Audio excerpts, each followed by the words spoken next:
Hey, it's the Tune In.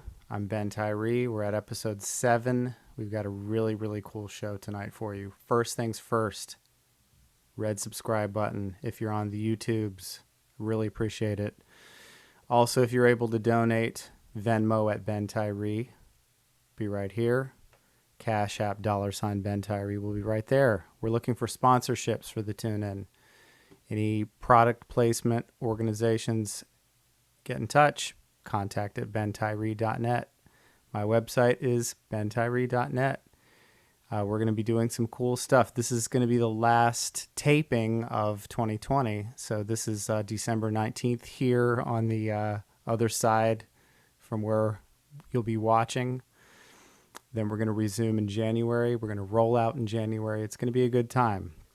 So I have someone here tonight who I think is really amazing, Sophia Ramos.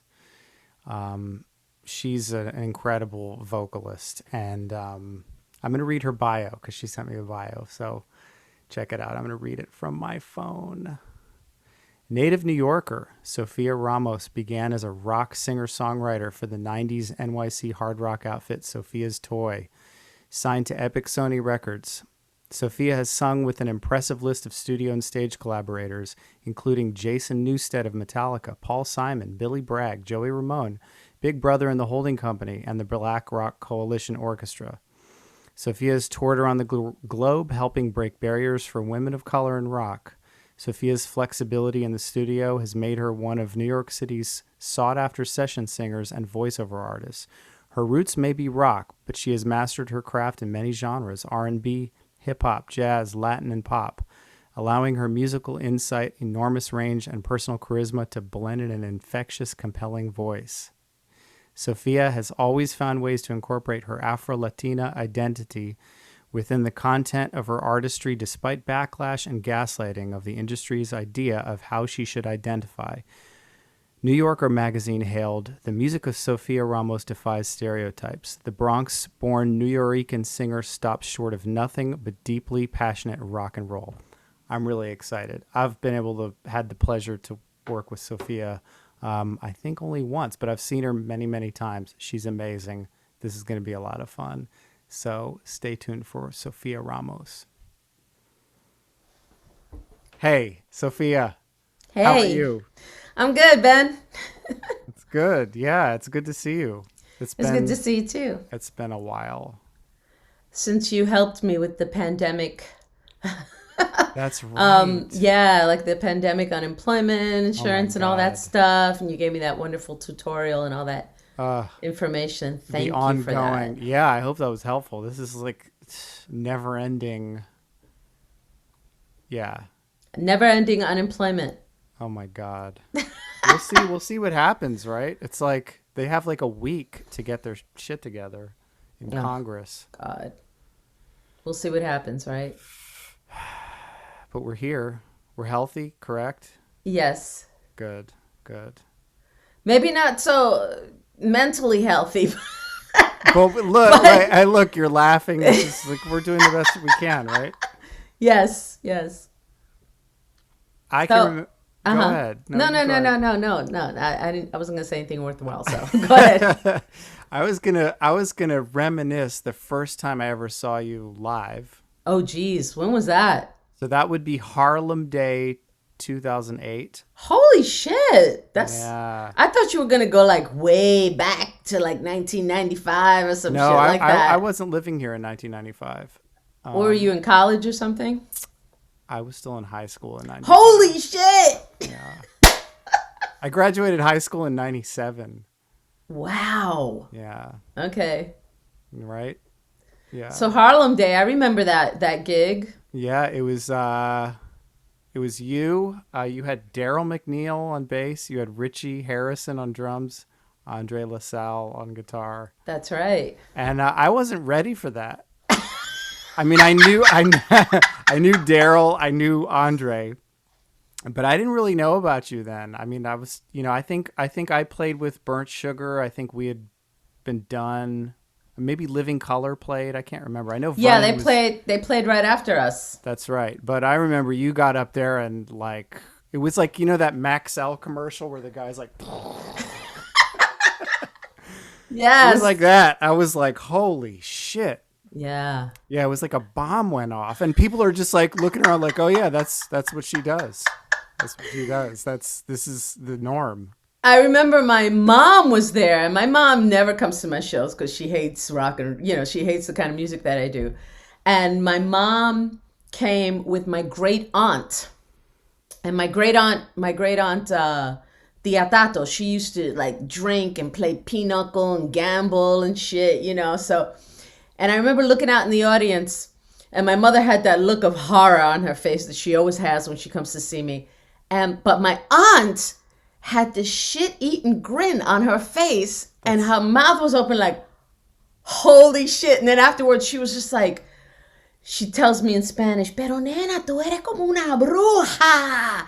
And, she was basically telling me that, like, I was weaving a spell up on the stage. Yeah, for sure. Yeah. Yeah, that was a good show. Yeah, it's undeniable. I mean, that was like, I was like shaken in a good way after that. I mean, because like you had all this power and energy, and you were singing your ass off, and you had this command and facility of your instrument and also of your presence that was like really, it just hits you, right? And it was like everything you want out of music is just like right there, boom. And I think then I saw you one time at La Poisson Rouge, and it was it might have been the Donovan Drayton benefit. It was. Yeah, so it was like Ronnie was playing with you and Andre, and I don't remember the rest of the band, and that was awesome. And then we only got to work together once, and that's unfortunate, but at least when did we work? We worked together. Was it for the Martin Luther King tribute at BAM? Was that it? No. If I did that, it was the Rick James thing. Oh, right. Oh, God. And I took on a Tina Marie song without even really realizing how high that shit was. Yeah, but you killed it. I was like, oh, no, I have to sing in head voice. No, it was good. That was fun. That was a great show. That was awesome, right? That was a slamming show. That must have been 2016 or something like that. Maybe, 15, yeah. 16, yeah. Yeah, that was the first time we played together. I feel like I've known you forever though, Ben. I feel like you've been around. I've been around, but it hasn't been forever. Wow, man. It feels like, I don't know. I guess I just seen you at so many Black Rock Coalition shows and playing with lots of friends of mine and that kind of stuff. Yeah. Right. Yeah. I think because you always used to say that I looked like James Spader, maybe you think you knew me before. Oh, I'm sorry. No. Did I say that to you? You're in an elite club of people. Okay, I'll tell you something funny. The first time I ever heard anyone say that, I was 20 years old, and it was McCoy Tyner. Holy shit! He was the first person to tell me that, and he was just teasing me. And then Vernon Reid was the second person. Oh, shit. And then everyone started saying it. Oh my God. Does that get on your nerves? Well, as long as you say what era, because like if you're like, you look like him now, I'm like, you don't look anything like him now. We're talking like a young James Spader. Well, definitely 10 or so years ago. Yeah. I can see it. Sure. I mean, it's fine. Yeah. So I don't know what to say. What have you been up to? What have I been up to? Well, the pandemic has pretty much put like a wrench in a lot of projects and stuff. I had joined the Screaming Headless Torsos back in 2018. That's right. And we did a couple of shows that went off. I mean, they were fantastic. We did, I think 2 in New York and then 1 out in Chicago for the Prague Rock Fest. Nice. Progtober out in Chicago.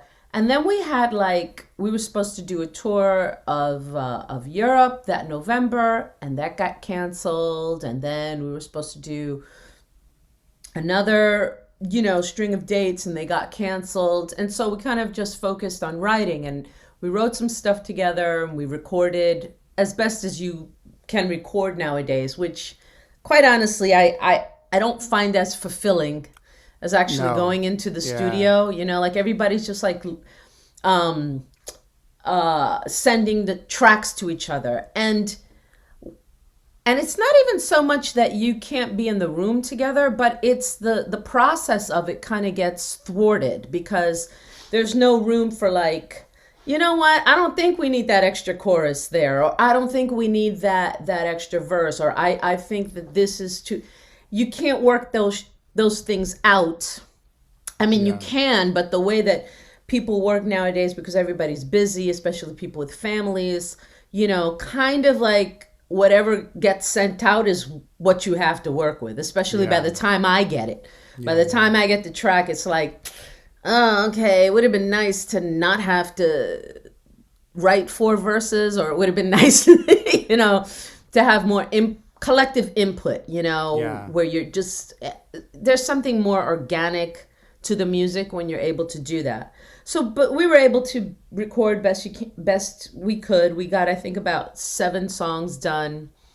And then the fucking pandemic, you know, came, and my priority became about my kid and his well-being and his mental well-being, because, you know, remote schooling is was kind of disastrous back in the spring because nobody knew what they were doing, and there was, you know, and he's an only child, so it was, you know, it was a lot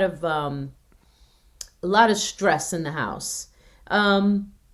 So, but we're hoping that, you know, we can get some more tracks done, and then, you know, when this pandemic is over, try maybe put together an album, get in the studio and put together an album from these tracks that we've recorded, you know, work out the kinks, maybe rearrange some songs. So that's that. And then, honestly, you know, I've been making the bulk of my money these days just acting. So doing theater stuff, but that also got, you know, basically halted because of the pandemic. But I'm excited because, you know, Kelsey Warren, right? Yeah. Yeah. So Yeah. Kelsey just called me last night, and he was just like, you know, Sophia, um, I got these tracks that sound like Sophia. So would you be down? And I'm like, hell yeah. And Nice. literally, right, like about an hour ago, I opened up my email and I saw the tracks and listened to them. I'm like, yeah! So I'm so excited. Awesome. So you're going to hear probably 2 new tracks soon. Nice. Because we want to try to get at least one of them done so that maybe we could submit it for the new BRC reparations. Yeah. Yeah. Because the BRC asked me to contribute a song, but from like Sophia's Toy, Right. the unreleased album. And I said, yeah, okay, sure. But Kelsey was just like, let's do something new. I said, hell yeah. So that's what's going on literally today. So Nice. I'm really excited about that. Is that going to be a Sophia Ramos track or is it a Kelsey Warren track? I mean, it's going to be both of us. I guess we might even come up with a name or something, Nice. you know, like, but I mean, they're his tracks, and I'm just going to put, you know, lyrics and melody on it Nice. and sing on it. And so When are they going to put out that compilation? pretty soon, I think they want it, I think in January. I know that the deadline to submit for the people that they asked to contribute, I believe, is on Wednesday. So we'll see. Did you go to any of those 35th anniversary Zooms that they Yes, had? I did. Yeah. Yes, I did. And I actually was able to track this guy down, this guy named Gordon Kizaway, who used to show up to every single BRC show and record them. And so he's got video archive of BRC bands from as early as like 1992. Wow. Yeah. And so I was able to track him down, and, you know, Daryl now is archiving, you know, you have to bake these tapes, these, because if you just transfer them, they come out really grainy. So they're like baking these VHS master tapes and working on archiving a lot of these early shows. So I was glad I was able to help with that. So then, yeah, so I got to see my son's father's interview, the first show, the second show. Did you watch? I was there on the last one, this on the 7th. So I missed the first hour, but I caught the like 3 hours, and it was just conversation. Yeah. It was awesome. It was like history lesson, and then seeing all these people I love, and then comedy in and out, because yeah. So it was awesome. And then Greg did a spun set. Oh, So that wow. was Cool. Yeah, that was awesome. Yeah, I have to admit I'm getting tired of Zooms. I'm like, I want to be like around people. I'm like so Yeah. ready, but Yeah. what are you gonna do?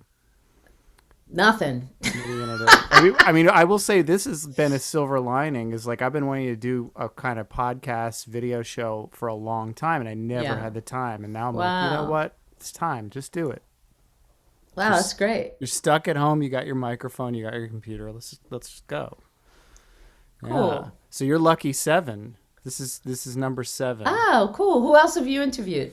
So I had Samir Gupta, who's a drummer and a tabla player. Mm-hmm. He's done a lot of work with Mark Carey, and we've done some projects together. And Garrett Scheider, who's Gary Scheider's son. Who Oh, yeah. I don't want to say he replaced him in P-Funk, but he's kind of, Yeah. he's in there. And I had Shelly Nicole Oh, God, I love her. and Moise Paula, and I had Vernon Reed. And then just before you, I had my guitar teacher from high school Oh, that's so cool. in DC. Yeah. You grew And, up in D.C.? Yeah. Ah, Yeah. okay. Born and raised. Wow. Yep. Yep. I lived there until I was 22. Well, that's why you got flavor. Uh, hey, if you say so. If you say so. That's Yeah. great. So I wanted to ask you a couple things. So you posted something on, I believe it was December 8th, which was the anniversary of John Lennon's death. Yeah. And I was really touched by what you posted. And I was wondering if we could talk a little bit about that. Like you had a really cool story Yeah. about running into him. I have a lot of cool stories about New York City. I don't know if it's just that I'm older now and so I don't have access to some of the experiences because I'm not out all the time, but I don't think so. I think New York has definitely changed. There was a time in New York City when stars were accessible, especially musicians. Like it was like not a big deal to run into big, I mean, not anybody like the Rolling Stones or anything like that, or Tina Turner, but like people like Billy Joel and Jaco Pastorius and the Allman Brothers and John Lennon as well. And like they would just go to clubs after shows, or if they were in town doing anything like TV spots or anything like that. And they would just, they were just all over the place. And especially like living downtown, like the Ramones were always everywhere. You always ran into them. Hey, Joey, it's like Patti Smith, all those people. But John Lennon was one of those who was also like very accessible. He wandered the streets, nobody fucked with him, and I think that's why he loved living in New York, because it was one of the few places where people were just like, oh yeah, that's John Lennon, Yeah. But yeah, I was a kid, and we'd gone to the Museum of Natural History, and there used to be a bodega on 72nd Street. It's long gone. And after we had like gone to the museum, our teacher, Mr. Goldberg, who was our math teacher, he was like, yeah, let's just, let's walk down Central Park and let's, I'm going to show you kids, Actually, we're walking down Columbus Avenue. So I'm going to show you kids, like like there's another, the planetarium is on Columbus. We're gonna walk to anyway. So we're walking down Columbus, acting like, a fool because we're all adolescents. So I think I was in the 7th grade. Yeah, I was in the 7th grade. And we're in this bodega, and everybody's getting like beverages and shit. And John Lennon and Yoko Ono are checking some stuff out, like buying, I don't know, cigarettes or something like that. And John is chatting to the guy, the bodega owner, and I froze.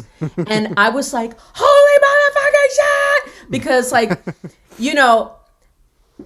I'm assuming that maybe it still happens, but definitely the Gen Xers, right? The Gen X generation, we all had our Beatle phase, right? So, and it usually happens when you're younger, right? So you grow up loving the Beatles. So I was literally in the throes of my Beatles stage. Like I had Beatle posters up on my wall, and I would spend hours listening to the music and writing out the lyrics so that I could learn the songs. And there was freaking John Lennon. And I just stood there. I was like, and I didn't know what to say. And I was very obviously staring at him. None of my classmates knew who he was, so they didn't care. They thought I was, and I had the reputation of being a class clown. So everyone thought I was just being stupid, that why was I staring at this white guy, So I'm staring and staring and staring, and finally he turns around and he says, hello, love. And just like that. And I was like, and I swear to God, to this day, I'm not exactly sure what I said, but it's like this weird sound came out of my, I was like, I love you, or something like this. Like, I love you. I think I said something like, I love you, but it didn't quite make any sense. It just sounded like something crazy. And he just smiled at me, and then he walked out. And I remember Mr. Goldberg was the one that said, was that John Lennon? And I said, that was John Lennon. He was like, oh my God, that's so cool. And then I was telling my friends, that was John Lennon. They still didn't give a shit. Who? Oh, the Beatles? Who cares about the Beatles? I was like, ah! And then, and then the next year he was dead. The next year he was, and that was, and it's interesting because when I did that post, like everyone, well, not everyone, but I got a lot of responses from people saying, that they had also gone to the Dakota the next day, that they were there in Central Park. Yeah, I mean, it's 2020, and sometimes for younger generations, it might seem like, like people don't care anymore, about the death of John Lennon. But when it happened, it was a huge deal. Yeah, that's what I hear. Yeah, especially New Yorkers tell me about it, like Mikkel talks about it sometimes, like the whole city was just in that space almost. It was the only other time, and I hate to compare it because it was 9/11 was definitely a bigger tragedy. It definitely was a bigger tragedy, but as far as the energy, right, comparable. 9/11 was worse, definitely. But where people were kind of making eye contact and it's like the only thing that's happening. Yeah, exactly. Yeah. So that was the only, when 9/11 came around, I was like, oh shit, this is, was kind of like what happened with John Lennon, insofar as that everything stopped for a moment. Not as long as 9/11. 9/11 was definitely its own thing, but in terms of everybody being on board, I mean, all the stations were playing Beatles music, from AM radio and FM radio. Yeah, it was quite something. But I always remember that that time in the bodega, because he didn't have to say anything to me, Right. I mean, obviously he was being nice because I was this young kid, just staring at him. But even so, he didn't have to say anything to me. Yeah. Because it was kind of rude what I was doing, just staring at him. Yeah. So Yeah, but he was probably endeared by it because I mean, imagine if a child came up to you and reacted that way. You would love it, right? yeah, I guess so. Yeah. You would love Yeah. it. Yeah. So at what point did you know you were music was your thing? Like you were gonna sing and you were gonna do it. When I was 8. Yeah. So when I was 8, I don't know, I had this experience where so I was the youngest of three. I had two older sisters. They were about 7 and 5 years older than me. And so, when I was 8 years old, they were already preteen, teen. And I always listened to their music, and so I was kind of an old 8-year old. I wasn't playing with Barbie dolls and that kind of stuff. I knew my sister's record collections, my hippie aunt who would give us all her records. So This is like me, exactly like how I was at 8 too. really, Yeah, I was just obsessed with. I would just go through everybody's record collection yep, and listen and dub. Yeah, I was. Yeah, yeah. I was the same way. So, like, I mean, I grew up in a household where we listened. My dad was a musician. Even though he wasn't around, my dad was still a music person. So we had this incredible, like, salsa music collection that included, like, a lot of bolero music and danzón music and, just a wide range, Yoruba chant music.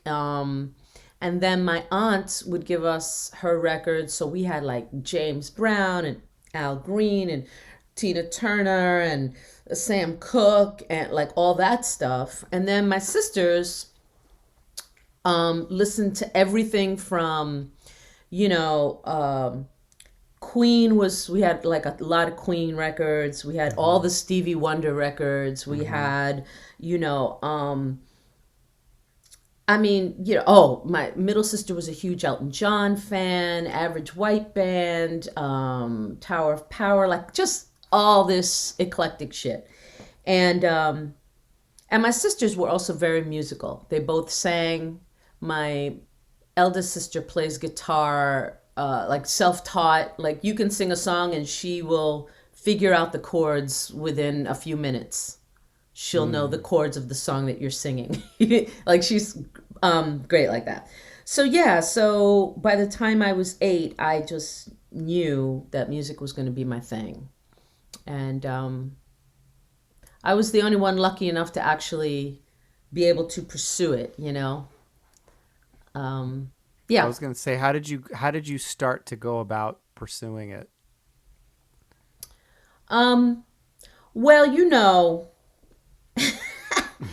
I there was it was difficult. It wasn't easy because we so I grew up in the South Bronx in the 70s when it was on fire, right? Hmm. Like literally it was a very, very dangerous neighborhood. There were gangs. Um, the gangs were a bit different though, I have to say. They actually wore leather motorcycle jackets. The Young Skulls and the Young Savages and Familia, the West Side Family, like all these like gangs. Heroin was a big deal back then, and you know, and it was a poor neighborhood, and there was a lot of crime, and so my mom never let us out the house. So because of that, in order to have any kind of social life, we became born again Christians, right? So we Mm. were Pentecostal Christians. We'd go to church with my grandmother. But we still loved music that we weren't supposed to be listening to. It was like the devil's music, right? Right. But we still listened to it on the side. And so when I declared that I wanted to pursue it as a profession, and I got into music and art, I auditioned for music and art high school, and I got in. Um, they all flipped out. Like they flipped out like, what are you gonna do? And you're gonna be on drugs and you're gonna ruin your life being a musician. So my sister dragged me to school. She was a freshman in college at the time. And she dragged me to school and she forced me to change my acceptance, to go to another high school. And I remember the guidance counselor just looking at me going like, do you know how, like, we had like 50 kids try out and only 2 made it? What are you doing? You're out of your mind, whatever.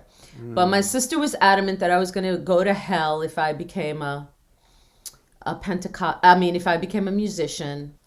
So I had to go to another high school. I mean, it was just a lot of resistance in my family. They were not happy about it and they did not support it at all. But then my sister got married. When I was a freshman, she got married and she left the house. So I re-auditioned for music and art and I made it again. So I was able to go to music and art as a sophomore.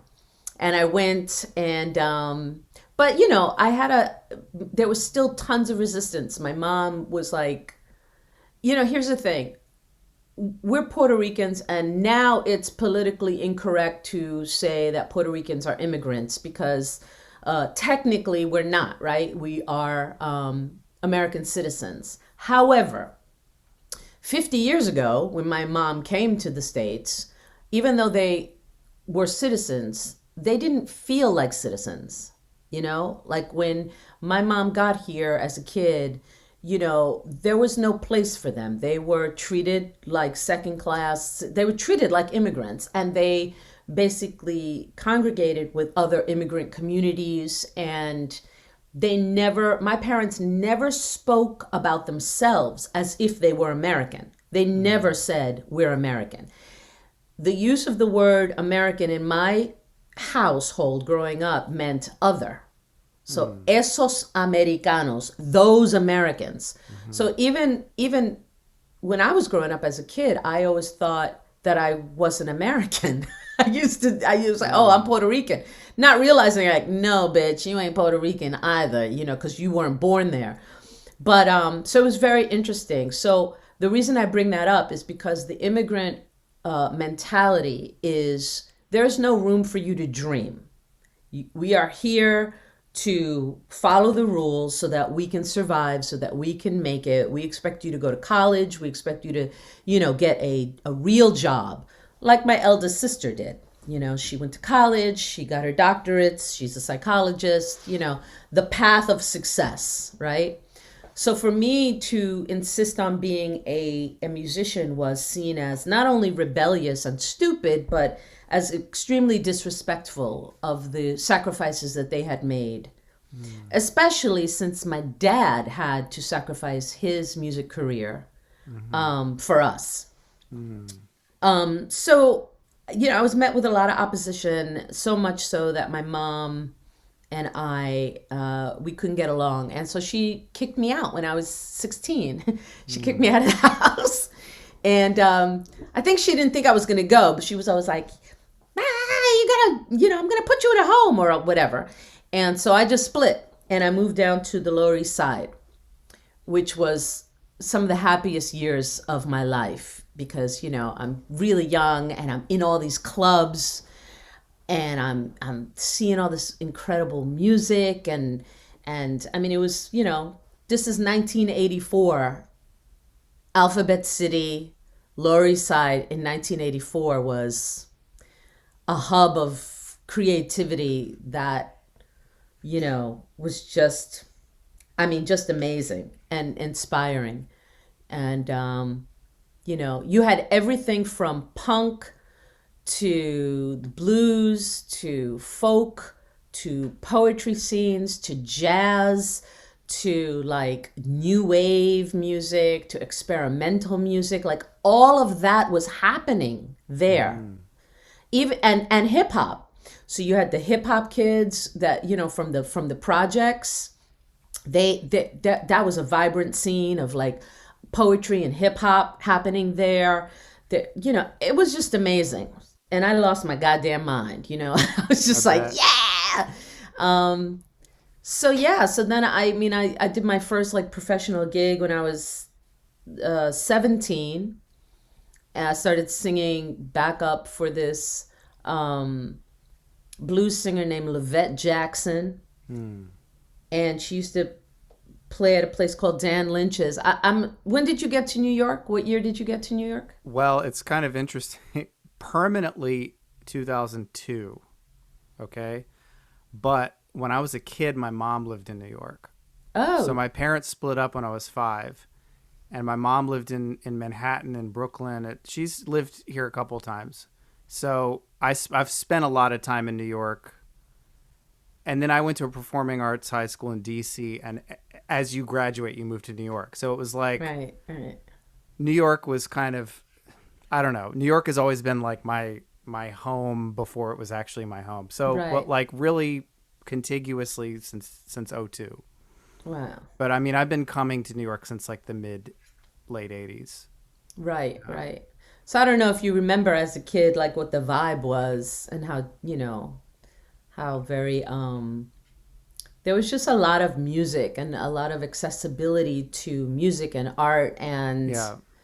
And it was very, even though it was, every scene had its own place and its own little scene, it was still kind of, it was all coexisting together at the same time, and everybody knew everybody, so you could have a punk band, but you knew like the anti-folk people and or the folk singers, or there was even a bluegrass scene, for Christ's sakes, there was like, so yeah. And now I don't know if it's definitely not like that anymore. Right. I mean, I feel like there are always things happening here, but it's never like it's never like those impressions we get at that time when we line up with Right. arts in New York at that time in our lives where it like really sparks something in us. You know what I mean? I do. Because like I have a different experiences being sparked by arts and culture in New York than you do or than other people do, right? Like we all have our own individual sort of relationship with that, right?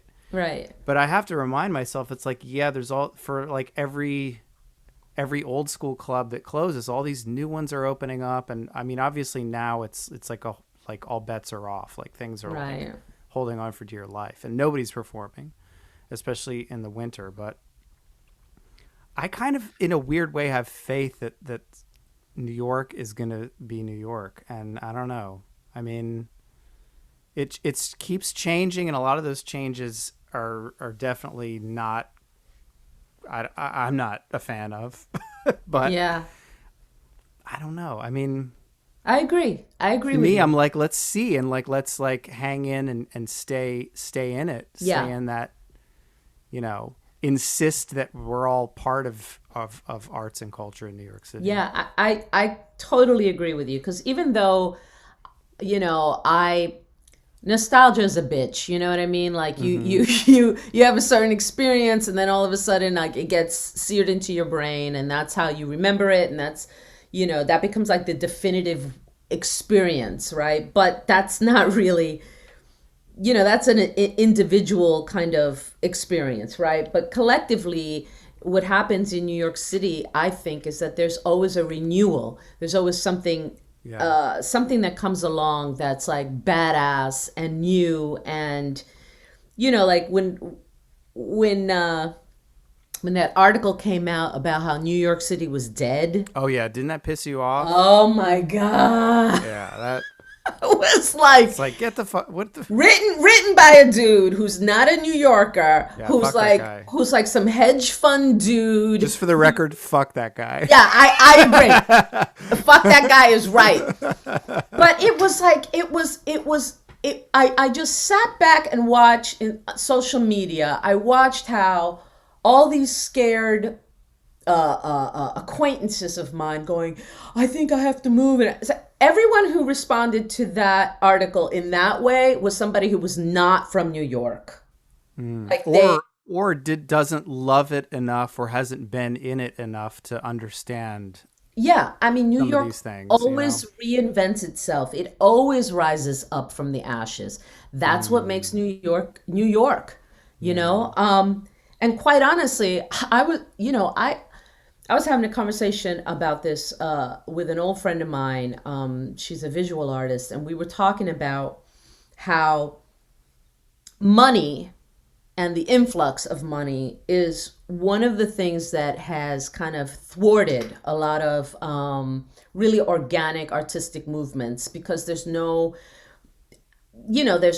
space for them to create or to continue creating. So the richer the city has become, the more sanitized it's gotten, and and it's a little bit harder for people who don't have the means to create and to make scenes happen without some rich yuppie complaining about the noise or complaining about this or that.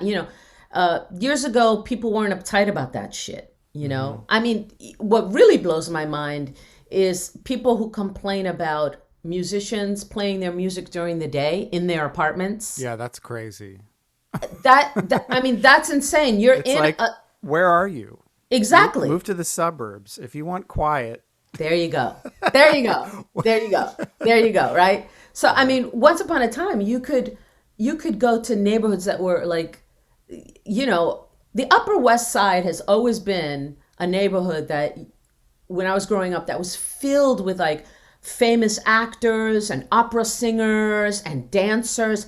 And you could hear the music pouring out of the windows along Broadway, along West End Avenue, and West End and Riverside have always been money avenues. They've always been, but they were a lot of artists that lived there, successful artists. And you could hear the music on the street. You could hear the music. Nobody complained about that shit because, you knew if you wanted quiet, you went to Fifth Avenue where the really rich old money is, or like Sutton Place or York Avenue where the uptight old money folks are who don't say a peep. That's where you lived. And so I think that, the pandemic, what I'm hoping is the mass exodus of all these people that have left what I'm hoping is that once, the spring comes and people feel a little bit, more confident to get out and mingle because of the vaccine and everything, you're going to see an explosion of art, and we're actually going to have spaces in which to do this, because a lot of people have split. I hope you're right. I mean, I'm cool with people splitting. I'm totally Me too. like, yo, that's get the fuck out. Exactly. One of the things is that there's just too many damn people, right? Yeah. And that drives up the cost of everything. Right. Right. So if there's less people, real estate starts tanking, becomes more affordable. Business real estate as well. You know, that's good for a lot of people. That's what we want. I agree. I'm hoping that that's what we see, is we get to see another renaissance, creative, artistic renaissance, because a lot of the money people have fled. And it's going to just, it's going to leave landlords going, okay, yeah, I'll rent to you, because whatever, these young people might be able to come in now and feel confident, that they can actually afford to live here. I think it's not just even the money people leaving. I've read something that it was a survey of people in their 20s, like post-college. Mm-hmm. And there was a period where like people would come here, go to college and live here. But now those numbers are dramatically dipping. Like people are just like, I'm out. I can't afford to live here. Like people in their early 20s. I don't know. I really appreciate on my corner, because I live in Brooklyn. I live on Park Place in Washington. And the bodega across the street, they own the building, and they've been there for like forever, and they blast like the best music. They don't give a fuck. They're just like, and it's great. It feels like it should feel. Yeah. Yeah, I love that corner. I lived on Park Place, but a little further down after Franklin Avenue. Yeah. So I lived on, and I used to walk to Washington. Washington's fantastic. That's a perfect spot there. Yeah, I've been here. You're close to that diner, the famous diner, right? Tom's. Yeah, I'm a block away from Tom's. Have you ever read? Do you know about the history of that place? I know he recently passed, right? He passed, I want to say 3-4 years ago, something Okay. like that. Yeah. I don't know the history. All I know is that when I lived there, I was so happy that they were there, because that was like every kind of mom and pop kind of diner that I grew up with the lime Rickies and egg creams and that kind of, and how he would come out and give you like orange slices and coffee. Yep. Or while cookies. You waited. Sometimes it's cookies or hot cocoa. If So what's the history about that place? The New York Times, when he passed away, the New York Times had a piece about it, and apparently, it's like Greek diners is like a thing. Like from like the 30s to the 50s, a lot of Greek immigrants came and opened diners, right? And so that's what Tom's is. It's like, and I think Gus, what was his name? Gus Vlahavas was the guy. And now that block of Sterling Place is named after him, right? I think it was his dad who came in the 30s and opened that place. Wow. And so they've been there that long. And still, his kids and everybody, they live in the building. They run the place. And one of the things that really was like, that I was kind of taken aback by was they were talking about when Prospect Heights, like after Martin Luther King was assassinated and the uprising around that. And, there's a lot going on in the neighborhood, and all kinds of people came together and like locked arms around Tom's Diner. Oh. Because it was that important to the community. Wow. And I remember being like, wow.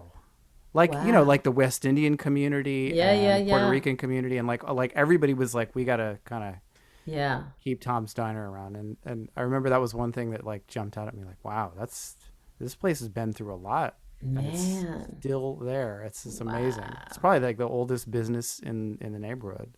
I think so. It's got to be. I mean, yeah, I love that place. I love that place. Yeah, it's pretty awesome. I love that businesses can be in New York that long. Yeah. Like that's the kind of place I want to like spend money at, Me too. Like all the old stuff, like, you see all this like, and Chick-fil-A. I don't want to give my money to Chick-fil-A. God. like get out of here. Listen, one of the things that, like, somebody asked me a few years ago, I was being interviewed for a prospective spot on some, like, reality TV show, whatever. And I think the interviewer was really taken by my irreverent, attitude. And he goes, well, what are one of your pet peeves? And he thought I was going to say, I don't know, something personal. And I said, 7-Elevens. And he's like, what's wrong with 7-Elevens? And I'm like, they don't belong in New York City. I agree with that. I said, because as far as I remember, when I was a kid, 7-Elevens were the trashy ass, nasty store you went to when you visited your cousin out in Long Island or out in New Jersey in the middle of fucking nowhere. Nothing was open. But you could go to the 7-Eleven and, maybe smoke cigarettes outside in front and have a stupid Slurpee or some bullshit like that. Like some real trashy suburban life experience, And when I saw the first 7-Eleven open up, I was so angry. I was like, oh God, yeah. Suburban culture has taken over New York City with all the chain stores and all that. It's like, it's like all the kids from the white flight of the 60s that moved back, the grandkids mostly, the grandkids have moved back to New York City. They brought suburban culture with them. Because, people say, well, it exists because there's a market for it. There's a market for it because they're suburbanites. Because real New Yorkers don't know 7-Eleven. I don't even know where there is one. I know they're around, but like... Yeah. When you've got a good bodega in the neighborhood, nobody wants... What the hell you need You can't get a nice chopped cheese or bacon egg... a bacon, egg, and cheese sandwich. At a 7-Eleven, no. At a 7-Eleven, you're going to get some dried ass, I don't know what, pizza crap. Like, it's so not New York. Yeah. There is there is a New York cuisine, and it's a like multiracial kind of cuisine. It's got nothing to do with Slurpees and dried up pizza and Slim Jims and none of that shit. Well, some real ghetto places they sell Slim Jims, but the Greek diner, right? Mm-hmm. To me, was brought in all those cultures and created this kind of this menu, right? So you can go to a Greek diner, a good Greek diner, and you can get a fantastic bowl of matzo ball soup. Yeah. Greeks don't eat matzo ball soup. That's not. Right.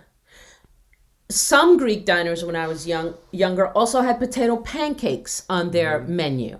Like the Greeks always thought, back then they were like, okay, we got our Greek food, we've got our American dishes like burgers and the Burger Deluxe and grilled cheese, but we've got to cater to the Jewish community and like sometimes you can get a fantastic like chicken parmesan sandwich at a Greek diner. Like there's certain things, a great pastrami sandwich you could get at a Greek diner. Those aren't Greek foods, And so, yeah. So when you got places like Chick-fil-A and fucking and look, I'm even annoyed at Chipotle.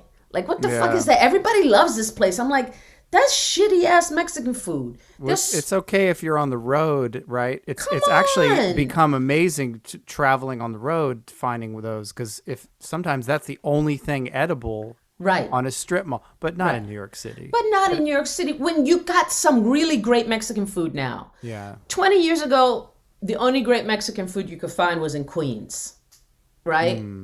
Well, I want to say 25 years ago, maybe 25 years ago.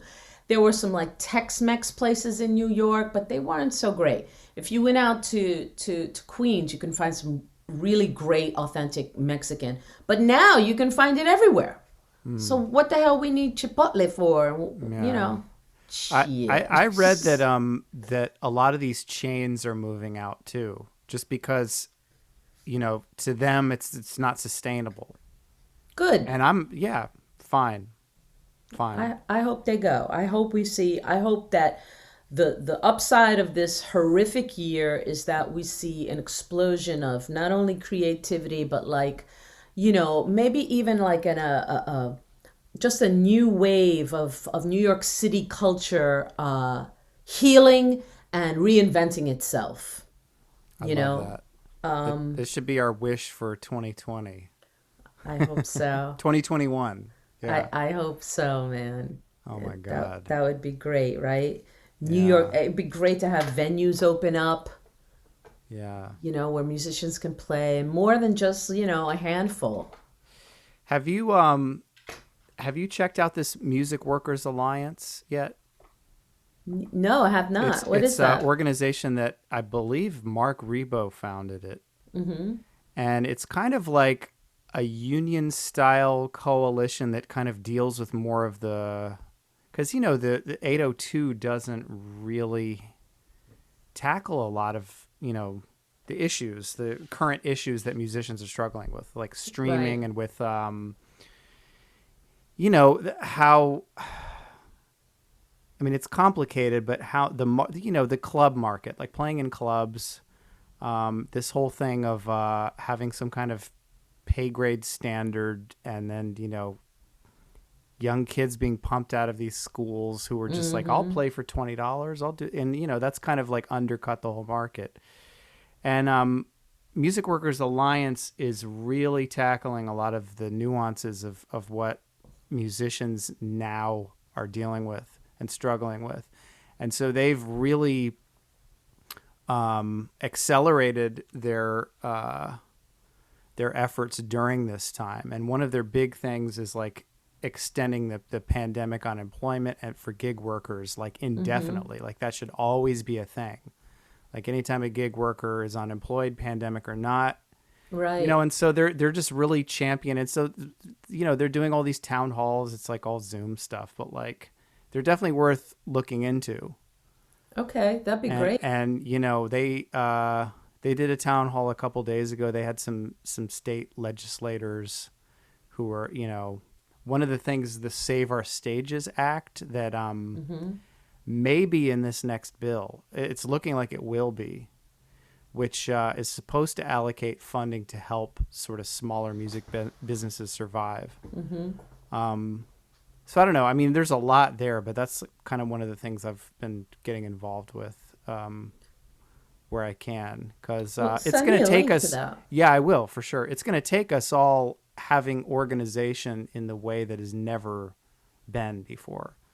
You know, I mean, a lot of other industries have like really strong unions, and like we have the 802, but it doesn't cover everything. You know. It doesn't. And the problem, I think, with unions, where they don't have the strength, is that they don't have a way, they haven't done a really good job appealing to the younger musicians, and or even like with SAG-AFTRA, like Mm-hmm. younger actors, and they just haven't done enough to appeal to them to join. Mm.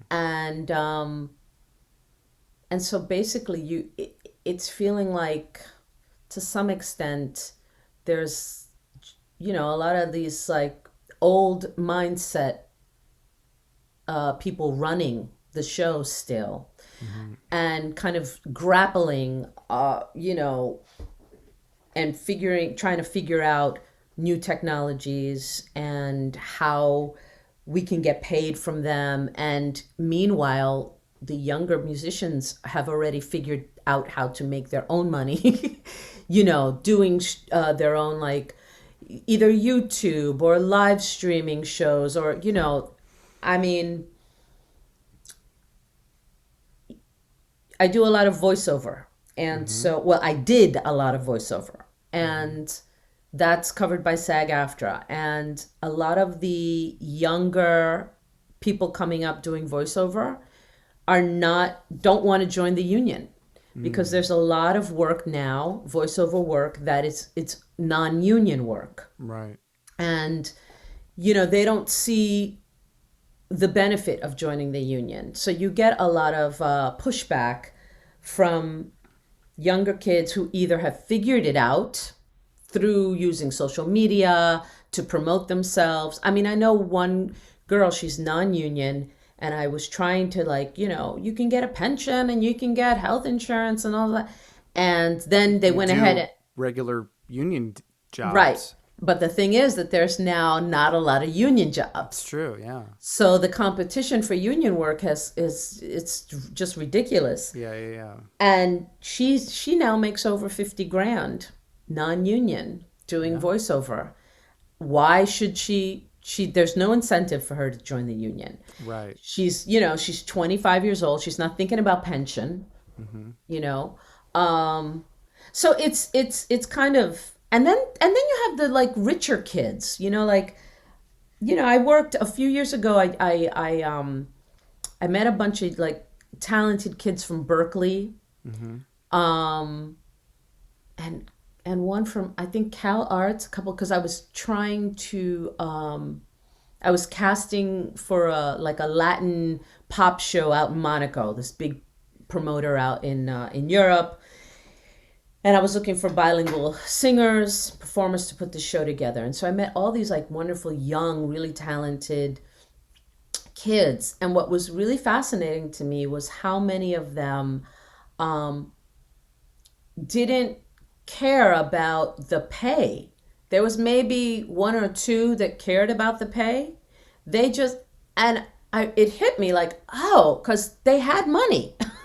I mean, they weren't Mm. rich, but they Right. came from families that had money. And I was like, that was kind of something new to me, because most musicians, when I was Right. growing up, It's like, hey, were what's poor. the Yeah, like, you came from either a working class family, richer families definitely weren't going to pay for your education so that you could be a rock star, right? like, There's quite a bit of that. It's yeah, really interesting. I mean, it's like that just imagine being one of those parents where you're like, okay, I can send my kid to college, and yeah, send him to rock college or whatever. It's like, Yeah.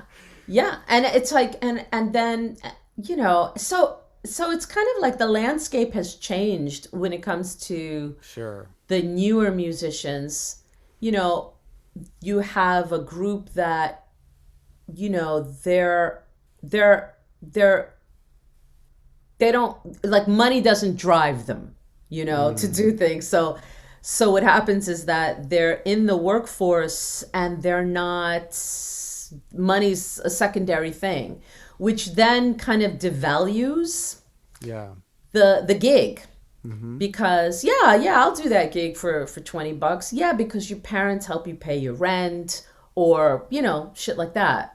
And I mean, that's not all of the cases, but I was really kind of, there I was, like, saying, listen, I can get you $3,000 for the gig, but I think I could talk them up to $5,000, and they were like, oh no, I'm cool with 5,000. I mean, I'm cool with 3,000. I'm cool with, like, okay, but I could get you more, like, this is the starting pay, but I could negotiate something more. They were like, no, that's fine. And that was a first for me. Like, wow, okay. So these kids out of school, and not, obviously it's not all of them, but I'd never experienced that before. And then, so there is, the reason I mention all these things is like, there's this, like, there are a ton of layers, I feel, of factors that have contributed to the devaluation of music, of the selling of it, of being able to ask for a living wage. I mean, this whole streaming thing is, to me, the most insane. The fact that you've got megastars making peanuts, it's really like, But I feel like some of them have deals that the rest of us don't get. You think that? I think some of them might have some deal. Well, yeah. I mean, who has the deal? Like, I mean, Beyonce or something? I know he's not a musician, but Joe Rogan's podcast moved to Spotify exclusively, and like he got $15 million from Spotify. Oh my God. For them to, it's like, I think some people are getting deals, and then some people are not. But yeah, most people are not. It's no good. I mean, my whole, like, the stuff I put out that was like my own stuff, it's always been indie. But there was a time when I could count on making a couple $100 just from sales. Yeah. And that's, no more. I mean, maybe non-existent. Like my monthly is now my yearly, or something like that, which is, streaming totally did that. Exactly. And you can kind of press to people like, hey, this is important. You got to support these artists, because like, but it's like when water is free, it's like, you know what I mean? Yeah. Yeah, I do. I mean, and it is great for the consumer. It's a great deal. You can just push a button and listen to anything you want. I mean, that's fucking awesome. But yeah, I think I mean, the lives of people are suffering, and I think we're going to start seeing the quality of art suffer. I don't know. It's what's interesting is that Here's my take on the quality of art suffering. I think that what happens is that people adjust to the new norm. So for example, in the voiceover world, not everyone can do voiceover. There are different styles of voiceover. There are voiceover people that can read commercial copy, like to sell a product really well. And then there are voiceover people, the people that can sell a product can't really do promotional voiceover, like promoting a show or a movie. Some can do both. And then there are people that can do that or can't do that, but can do animated voices really well. So there's a very specific talent to voiceover work, right? Mm-hmm. When the majority of the voiceover talent began to go in the non-union route, and they started using non-union actors to do voiceover, there was a huge influx of really poorly read voiceover commercials. And I could hear it, because I was recognized a lot of people's voices, and I would go, oh yeah, I know who that is. And I was just like, oh my God, this is crap. This is crap. This is crap. But then what started to happen was that crap became the thing that they then wanted. The crap was the new standard. Yeah, exactly. They started using terms like, we want it to sound everyday. We want it to sound conversational. We want it to sound like you are like, Joe Schmo off the street. That became the direction. And it's now the new norm. It's now the new standard. So you've got voiceover actors that's how they're directed to do their read, and or when the read doesn't go well, the advertiser will then, instead of giving the job to a union actor that's been doing this for, years and can read the shit out of their copy, they'll give it to a star. So that's why you have people like Ellen DeGeneres doing voiceover work, and you have, Samuel Jackson doing voiceover work, and right. Those motherfuckers don't need a paycheck. Right. But like you said about Joe Rogan, they're getting a deal. Yeah. They're getting a deal. They're not getting paid. I seriously doubt they're getting paid, scale. They're not getting scale to do that shit. So it's this haves and this have-nots that's going on with the unions. The unions are allowing this shit to happen, where it's the haves and the have-nots. They're either going to have the celebrity or they're going to have the non-union actor that they can pay pennies to.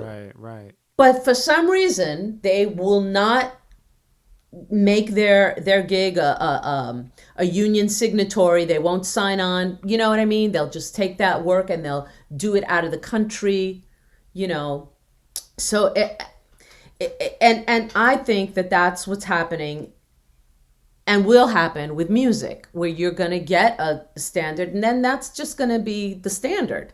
Right. You and I might go, oh my God, that's such shit.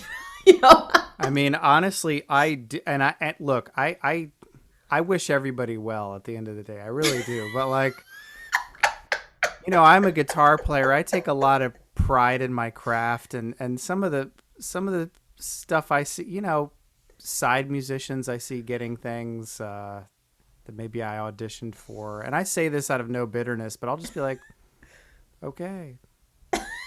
That's what you want? Yeah. But hey, I don't know. It's what it is. But I think, I know for me personally, I just have to, step up my game when it comes to exploring, options to stay relevant that have nothing to do with the unions. As much as I believe in the unions, and I'm down for a good cause, and to get behind a good cause, right now it seems like there's not a lot of power. And, the fact that we can't do anything to stop this, the thievery that is streaming music, I find appalling. The fact that, what was that? What happened just recently? Didn't Congress pass some kind of? Oh, the Music Monetization Act. Yes. Yeah, it was supposed to be part of that was a renegotiation of these streaming rates, and I don't know. I mean, I haven't seen any reflection of that in my books yet. But. No. No, I mean, when I released my first record in 2005, I used to get probably a couple $100 a week. Not a week, no, a month, a couple hundred, like anywhere from $300 to $500 a month from sales, from CD sales, because people were still buying CDs then. And then I could sell them at my shows. Then people stopped buying CDs. You know, before streaming came around, people stopped buying CDs. So then I would make those little digital cards where they can get a download link, right? But I was still making some fucking money. There was still some money coming in to my bank account. The best year I ever had was 2008, where I think I made close to $19,000 that year. From sales? Nice. Yeah. And then it has plummeted. And now probably for a year, I'll make, I don't know, $150 for the year. Not even that. Not even that. I think the last time I made $150 was maybe 6 years ago. Yeah. Yeah. So maybe now I make not even close to $50 a year.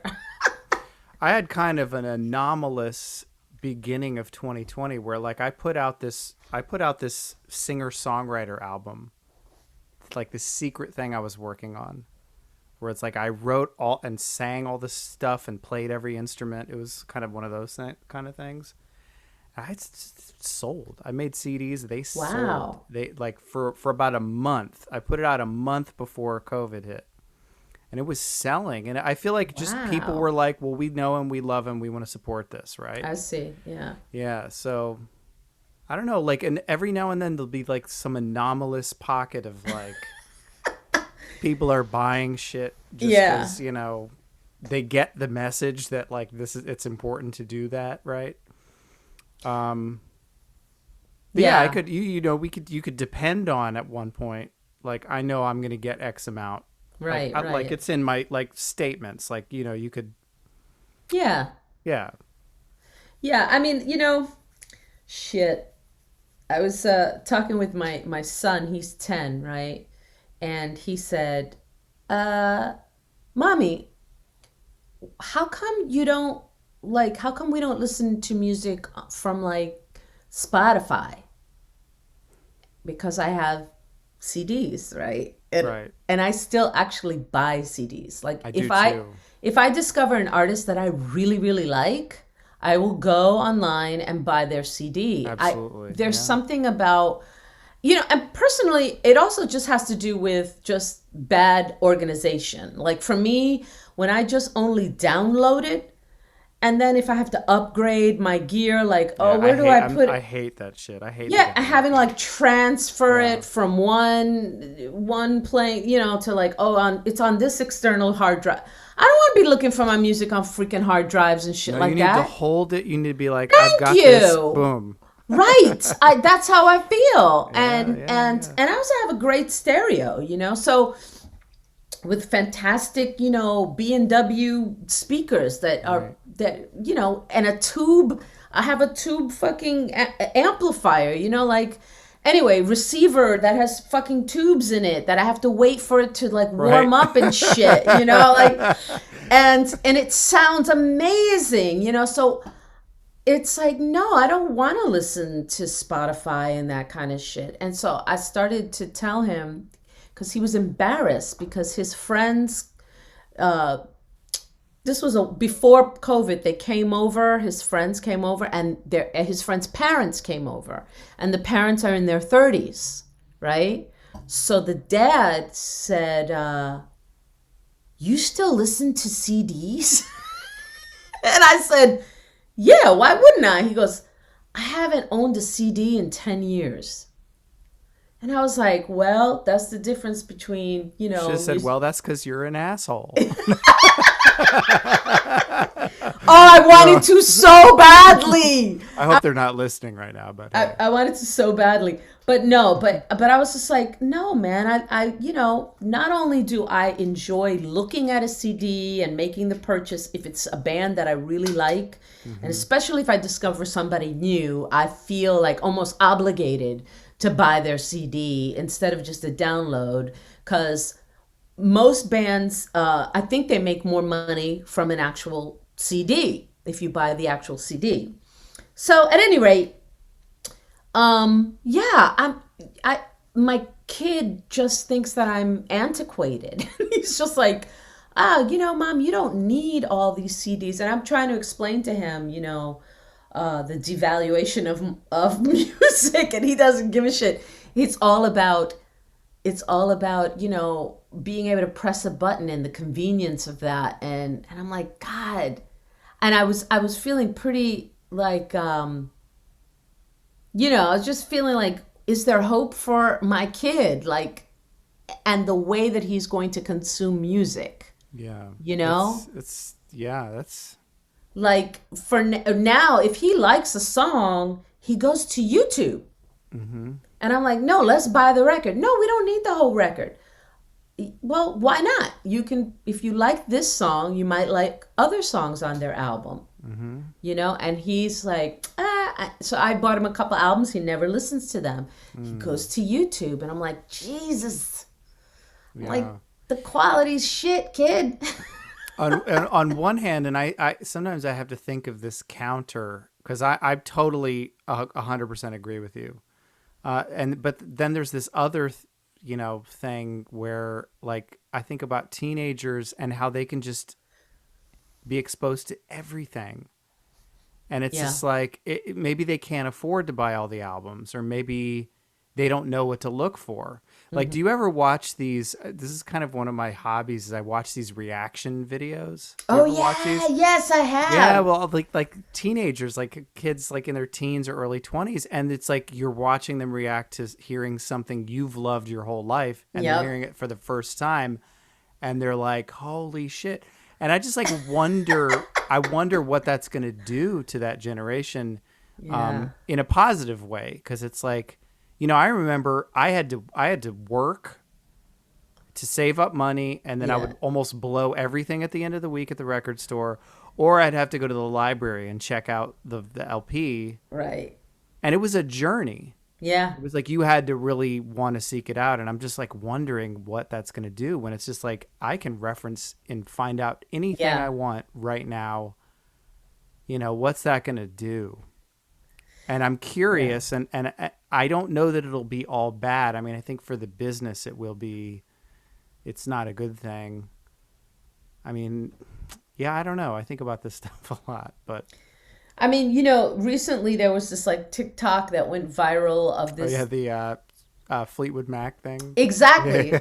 So dig this shit. So like I've played Rumors in my house before. Yeah. And my son has never taken any notice. As Until a matter of fact, TikTok, right? He's like, as a matter of fact, he's like, Mom, turn this off, because he tends to just like only like when I play James Brown. So. And at any rate, I put the Rumors album on recently, and he goes, "Oh, you know this song?" And I'm like, yeah, and you would know it if you'd opened your ears years ago when, because it's not the first time you've heard this song. But it was the first time that he connected to it was from watching the damn TikTok video, because now he likes the song. And I'm like, God damn it.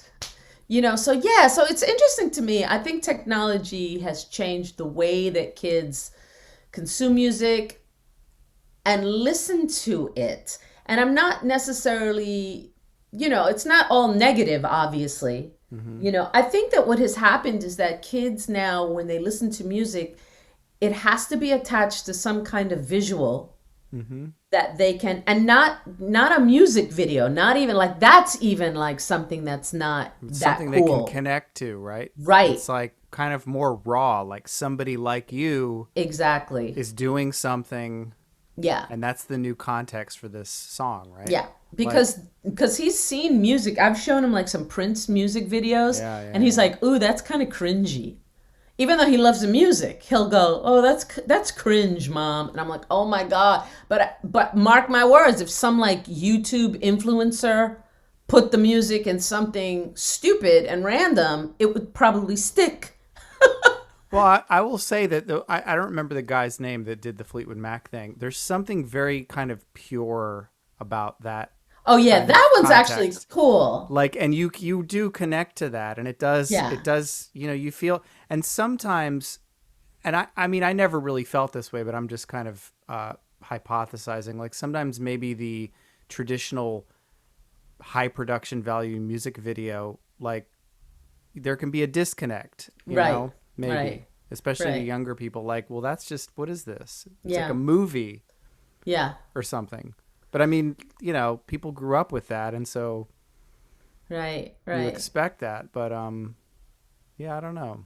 I mean, I actually do like that TikTok video Yeah, because the guy seems so free. yeah, and He's it's just sincere. There's no pretense, right, right, and I think there's value in that, but right. And he's a middle-aged guy too. That's another thing that's kind of he's like, not a 16-year-old. no, Yeah, he's just yeah. like, yeah, like, because he played that song. I Right. mean, I don't, yeah, I guess he chose that song. So, but I mean, in some respect, like you said, there are some really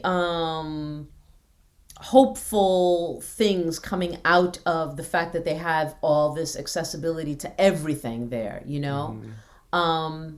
Because my son has gone down the rabbit hole. Like if he's heard something from an artist that he'd never heard of before, he'll go to YouTube and he's able to see everything, Hmm. and there's actually something cool about that, because then he'll be like, Mommy, do you know this song? I'm like, yes, I know that song. Do you know that they did? Yes, I know they did that song. Like, so now I actually have to stay shut. I have to like have him discover it and then introduce it to me, like for the first time. And I have to play dumb and go, oh, wow, yeah, that song's cool too.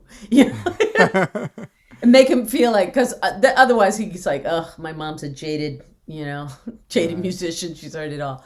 But yeah, so we'll see what happens. I definitely feel like the issue of the artist's livelihood, preserving the livelihood of artists, needs to be pushed to the forefront. You know, I agree. that's kind of that's should be the central issue of all of those conversations. And that's one of the things that the Music Workers Alliance is focused on. So I'm going to send you that link. Yeah, please 'Cause do. it's worth checking out. I mean, Yeah. yeah. Well, Well, maybe one of these days we get to work together. yeah, we have to. Are you kidding? We have to. We'll see. Like, we got to do that for sure. If yeah. Did you ever play with my friend again? What's her name? Jillian? Did you do that one No, show I with did the her? one thing with her. Right, right. Yeah, I totally forgot about that until I had to like think for a second. Yeah. Yeah, it was cool. I mean, I I enjoyed that missed one. I it. don't know. I don't know what she thought of it, or yeah, I never heard from her again. I mean, it's like that sometimes.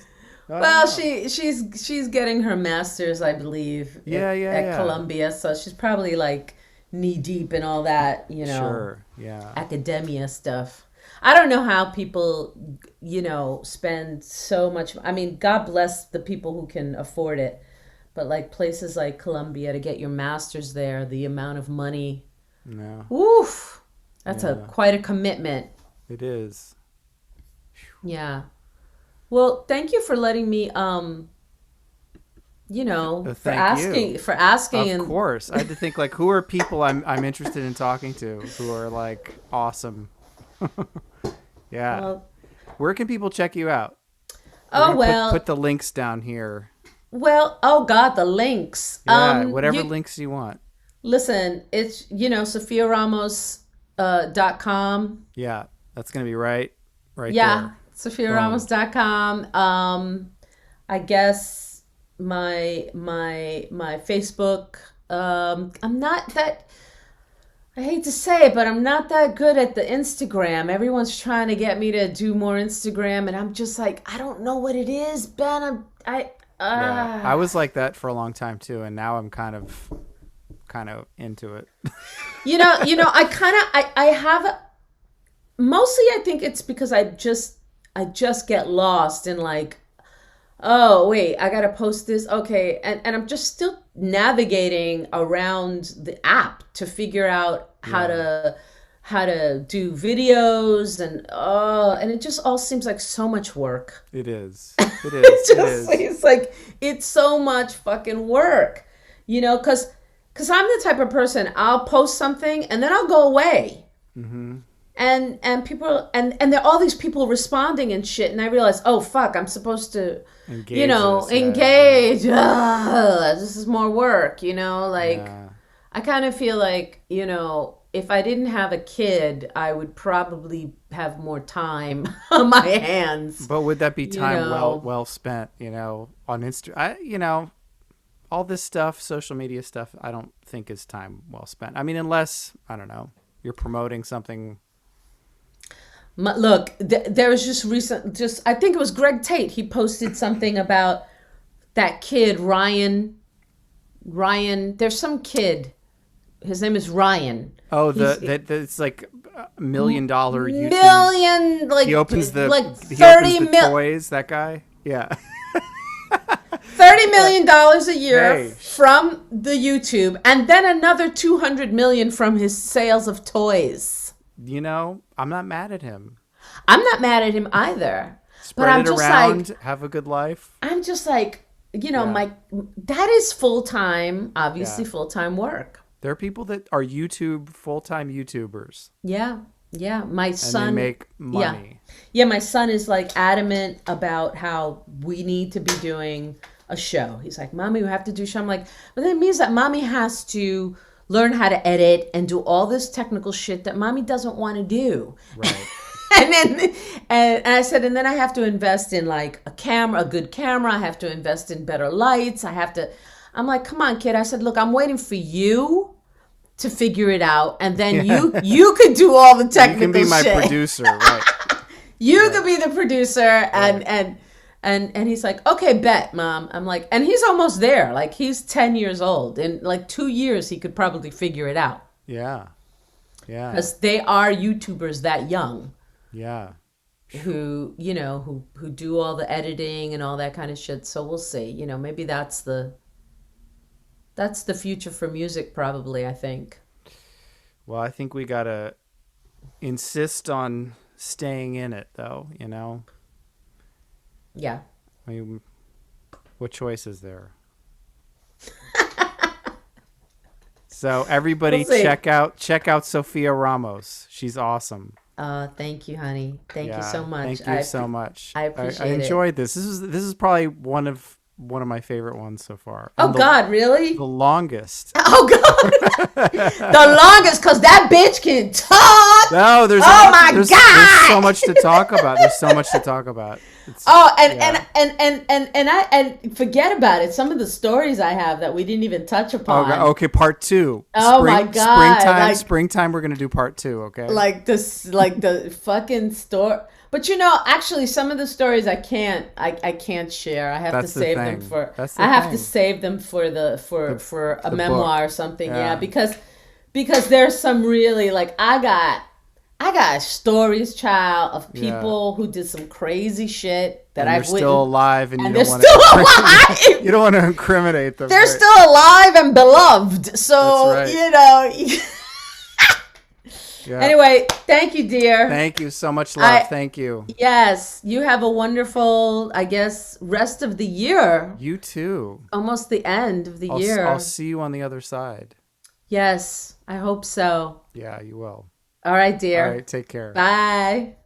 So that was pretty cool. I want to thank Sophia Ramos for being my guest. Thank you for watching and listening. Be sure to check her website out. We're going to post that link again below.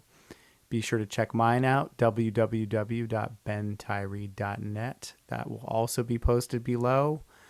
If you want to do a sponsorship of the show, contact at bentyree.net. We're looking for product placement or organizations, anything. Like, let's talk.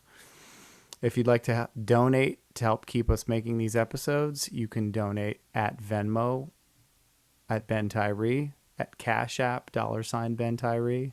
Those links should pop up below. Thank you again. This is the last taping of 2020. This is December 19th. I'm going to take a little break, reconvene in January. We're going to start rolling out in January and February and taping more episodes with some great guests. So stay in touch and stay tuned in, as it were.